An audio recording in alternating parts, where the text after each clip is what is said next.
মিরপুর কলেজত ভাই, সরকারি কলেজত স্কলারশিপ পাতে ভাই, বাপে আমার খুশিতে কান্দিছে ভাই। হাই রে, স্কলারশিপ পাতে ভাই, আমরা মূর্খ মানুষ জানি না এত মেধাবী ছাত্র ভাই কি জন্য সরকারে মারার অনুমতি দিল ভাই, কি জন্য?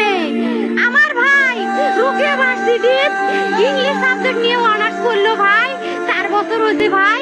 আমার ভাইকে আমি কইলো ভাই মানে বিসিএস করে ক্যাঙ্গেরি ভাই, তোরা না করেন তো কয় সুমি এটাই এই একটা পরীক্ষা চাকরি হোক, মুই চেষ্টা করিম, হোক মুই তোর আশাটাও চেষ্টা করি দেখিম, করেন ভাই। মুখ ভালো লাগে মানুষে যখন বিসিএস এর কথা কয়, মুখ কলজাটা কাঁপি ওঠে ভাই। হাই রে, ওরা ক্যাঙ্গেরি পড়ছে, তোরাও ভাই করেন তো, তোমারও না মেলা মেধা, হোক সুমি মুই করিম। আমার ভাই মরার বয়সী হয় নাই, আমার ভাই কৃষক মারার পারমিশন দিল, একটা পাও ভাঙ্গিল না কে, একটা হাত ভাঙ্গিল না কে আমার ভাই।